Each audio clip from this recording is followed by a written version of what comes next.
অন্তত 4 বছর আগেই 9,500 কোটি টাকা খরচ করে তৈরি করা হয়েছিল 14 মিটার গভীরতা এবং 6 কিলোমিটার দীর্ঘ নতুন নৌ চ্যানেল। কিন্তু নানামুখী জটিলতায় দীর্ঘদিন ধরে আটকে ছিল মাতারবাড়ি গভীর সমুদ্র বন্দরের অবকাঠামোগত নির্মাণ কাজ।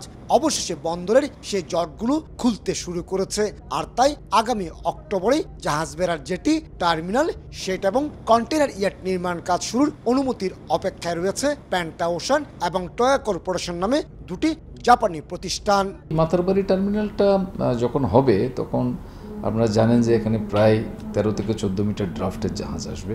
এখানে প্রায় বর্তমানে আমরা চিটং পোর্টে মাত্র 10 মিটারের ড্রাফটের জাহাজ আনতে পারি এবং প্রায় 2 থেকে 2,500 টিউজের বেশি যেগুলো ক্যারি করতে পারে না এই সমস্ত জাহাজ। তো সেখানে আমরা আশা করছি 7 থেকে 8,000 টিউজ কন্টেইনার নিয়ে জাহাজ আসতে পারবে।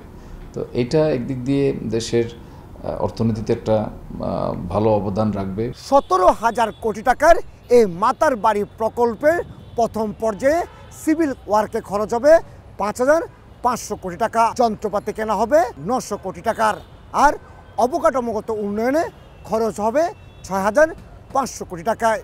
এর মধ্যে জাপানি প্রতিষ্ঠান জায়গা দিচ্ছে 5,500 কোটি এবং বাকি 1,000 কোটি টাকার যোগান দেবে চট্টগ্রাম বন্দর কর্তৃপক্ষ।